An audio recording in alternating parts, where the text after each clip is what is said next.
In this video, we're going to go through how to create a gallery display using Photoshop.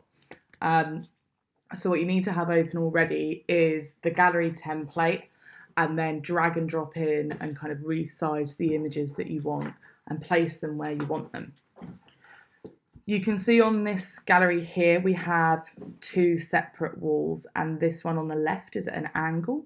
So what we need to do is skew the perspective of the image that's going to go on that angle. The way that you do that is you make sure that you are on the Move tool, which is the first one in your toolbar.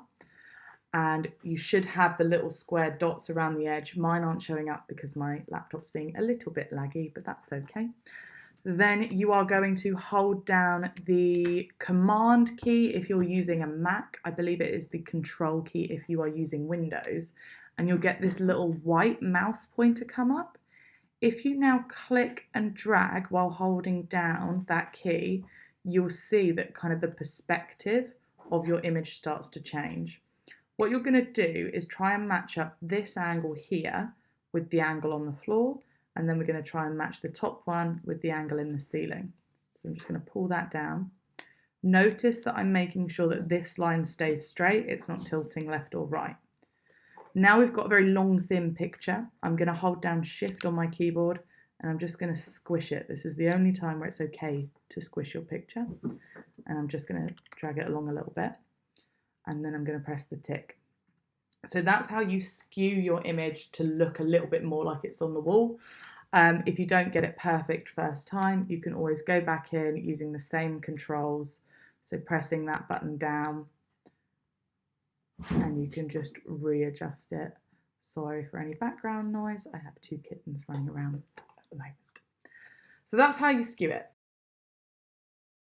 The next thing to think about is if you want to add in a frame or a mount to your image, because you're imagining this kind of as if it was printed out as your final display. This can be a little bit fiddly and it involves a lot of layers. So this is your layers panel down here. My recommendation would be to name your layers. It will make things a lot easier in the long run. So I'm just going to double click and name this one image 1, image 2, and image 3. Then what I'm going to do the mount and frame for this first picture, so this one that's skewed, okay? So I'm going to make sure that that is the one that is selected in my layers panel, and then I'm going to go down and add in a new blank layer, which is the square at the bottom of your layers panel with a little plus in it. Now we have this blank layer. I'm going to call it frame so that I know and keep things really nice and organized. That's when then you can go over to your rectangular marquee tool and draw a box around the edge of your frame. This does not need to be perfect by any means. We can skew this and resize it as required. So just draw a box, and then what we're going to do is use our fill bucket tool. If you can't see it, you might have the gradient tool. You can just right click to get that little menu up. So I want paint bucket tool, and I'm just going to put it on black because I want my frame to be black. If I click, that's going to fill in that square I just drew. I'm now going to press Command D to deselect it. If you're working on a PC, that will be Control D. And I'm going to go back into my Move tool. Now what I'm going to do is drag that frame so that it's underneath my image layer. And I'm going to go back in and do the exact same thing that I did before. We're going to hold down the Command button on a Mac or Control on a PC, and I'm just going to drag that corner up to meet the same kind of angle that my image was at, and I'm going to do the same with the top one to match the angle of the ceiling. Then I'm going to hold down Shift and just squish this so that it matches the edge of my image. When I'm done, press the tick. So that now has a frame on it. You could just leave it there, or you might want to include a mount with your photographs. So I'm going to hit Command or Control Z a couple of times just to undo and go back to where I was.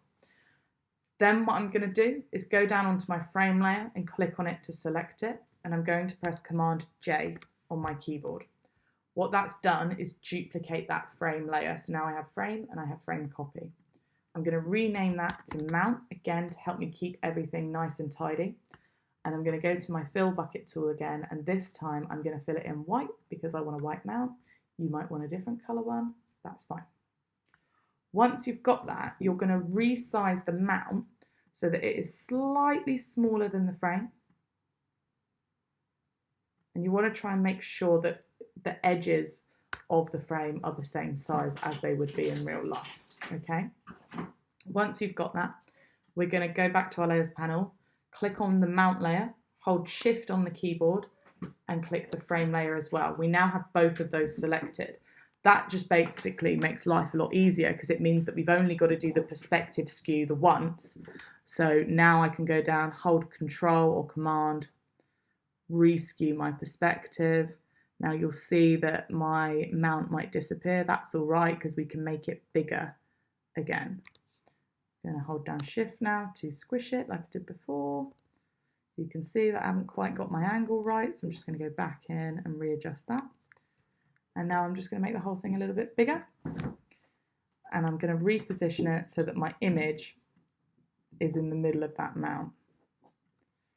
So put that there, and then I'm going to move image 1 over a little bit.